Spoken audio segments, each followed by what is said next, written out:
这里的各位观众朋友们，大家好，欢迎您收看藏人行政中央电视台本周西藏华语新闻节目，我是本期的主持人蒋阳。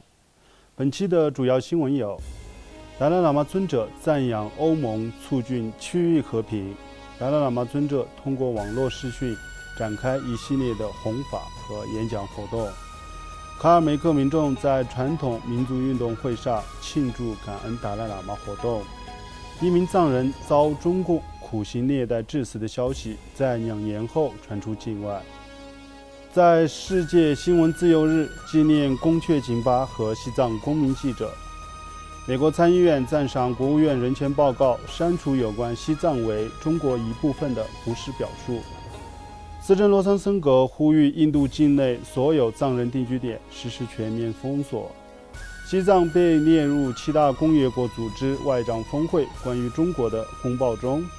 日本西藏之家在黄金周假期举办西藏文化节。国际法律专家强调，西藏是被占领的国家，藏人不是少数民族。加拿大安大略省藏人民众感谢斯珍罗桑森格在10年任期内的出色服务。下面请看详细内容。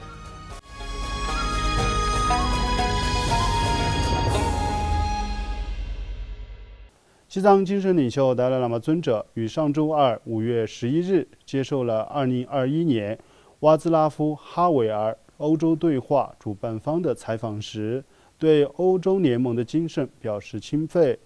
并将欧洲各国间的和平归功于欧盟长期以来的努力。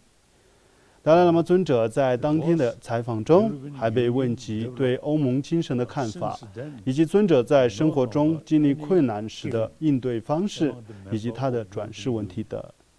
此外，达赖喇嘛尊者于本月初在印北达仁萨拉的寝宫，透过网络视讯展开了一系列的会议和弘法活动。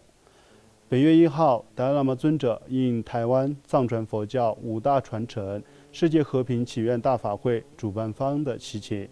向来自中国和台湾为主的各国信众讲授了心经，并回答了在场信众的各种提问。另外，本月5号，应俄罗斯拯救西藏基金会和西藏文化信息中心的祈请，达赖喇嘛尊者透过网络视讯，以如何透过科学的途径练习修禅打坐为主题，与俄罗斯的多名科学家进行了交流问答。另外，俄罗斯联邦卡尔梅克共和国的申属民众于本月初在当地传统民族运动会期间举办国际感恩达赖喇嘛尊者年，以及卡尔梅克中央佛教寺院甘丹喜住区廓林成立25周年纪念活动。据了解，在当天的活动上，来自卡尔梅克共和国各地的骑手参加了包括20公里在内等不同里程的赛马项目。此外，当地民众还以传统的摔跤和射箭等比赛，以及表演传统歌舞节目，隆重庆祝了国际感恩达赖喇嘛尊者年活动。卡尔梅克共和国佛教领袖达赖喇嘛尊者驻俄罗斯前任代表戴洛仁波切出席活动，并为获胜者颁发了奖品。此外，因在2019年因拒绝参加中国政府的强制性政治再教育运动而遭捕的西藏纳曲地区达钱乡的藏人男子诺桑，因在拘押期间遭受军警的酷刑折磨而不幸离世，而这一消息在事隔2年后才传出境外。据消息人士提供的讯息，西藏自治区纳曲市达钱乡约36岁的藏人男子诺桑与另外5名来自该乡刹勒村的藏人，在2019年9月底中国国庆70周年前夕，被当局指控未按照其要求配合国庆筹备活动等罪名而遭非法拘捕，并被强制要求接受所谓政治思想教育，其目的是为了在敏感时期来临前压制任何民间抗议活动。与诺桑一同遭捕的5名藏人分别为兴汪郎杰、斯泰汪杰、杜堆拉吉以及杨佩和次杰。他们被当局关押一段时间后获释，但诺桑却被当局拘押一直到身亡为止。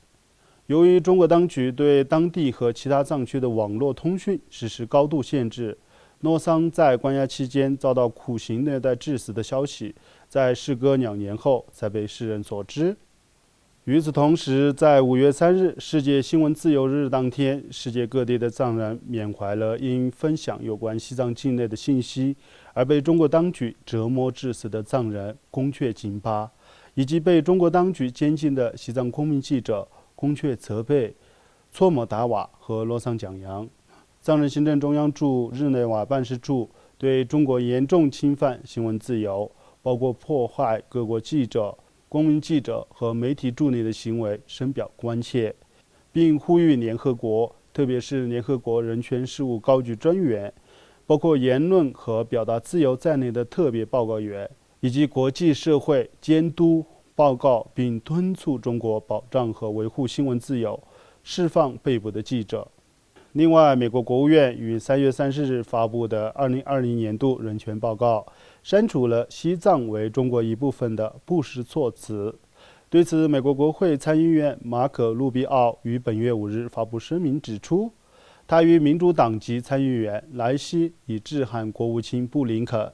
对国务院在年度人权报告中删除这一无必要的措辞表示赞赏。藏人行政中央司政洛桑森格也于去年11月与时任美国西藏问题特别协调员罗伯特·德斯特罗先生讨论了这一特殊问题，而这一可喜的变化也是驻北美办事处、美国各支持西藏团体和个人不断努力的结果。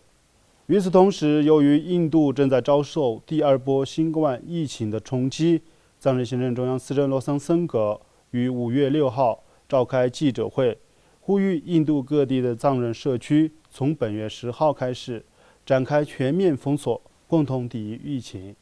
司政洛桑森格在当天举行的新闻发布会上谈到，应对新冠疫情的蔓延需要各方的集体协调，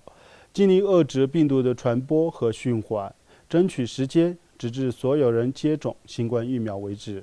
他还宣布，除了已从藏人行政中央的储备资金中支出6000万卢比的救济金外，噶夏还再次为印度各地藏人社区的防疫和救济项目特别批准了1000万卢比。另外，包括美国、加拿大、英国、法国、德国、意大利和日本组成的7大工业国组织外长会议于5月5号在英国落下帷幕。该组织随后发表联合公报，谴责中国在西藏侵犯人权的行为。据了解，为期3天的会议就有关中国和俄罗斯的一些关键地缘政治问题，以及全球挑战，包括肆虐世界各地的新冠疫情和气候变化等问题进行了讨论。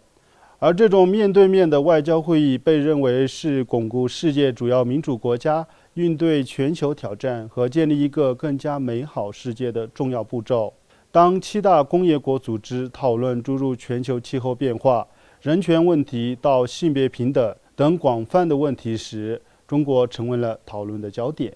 与此同时，位于日本东京的西藏之家于5月2号至5号在该国黄金周假期期间通过网络举办了西藏文化节，有望日本的藏人和当地民众通过网络参加了这一活动。据驻日本办事处代表侧方加布阿热亚博士介绍，举办此次西藏文化节旨在向日本民众和支持者宣传和介绍西藏丰富的精神文化，提供分享彼此丰富文化的机会，从而拉近两个国家的距离，也加强精神和文化方面的联系，并借黄金周假期的机会，感谢日本政府和人民以及支持西藏团体长期以来对西藏自由事业的坚定支持。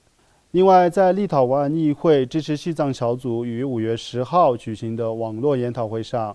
国际著名的法律专家迈克尔·范沃尔特博士强调，西藏是一个被占领的国家，而西藏人民不是少数民族。包括藏人行政中央驻布鲁塞尔办事处代表扎西平措，以及来自波罗的海国家的议会议员和支持西藏人士参加了此次网络研讨会。迈克尔·范沃尔特博士在演讲中还谈到，他和米耶克·博尔杰斯为打破世界对西藏的沉默而合著了名为《西藏简报2020》的新书。沃尔特博士还指出，这本书从根本上谈论的是西藏的国际法律地位和对国际社会的意义，而我们得出的结论是，中华人民共和国对西藏没有任何主权，西藏是一个被占领的国家，而藏人不是中国所谓的少数民族。驻布鲁塞尔办事处代表扎西平佐在发言时赞扬了迈克尔·范沃尔特博士出色的工作，并回顾了沃尔特博士在西藏的法律地位和政治问题方面做出的巨大贡献。下面一同来关注本期的最后一则新闻。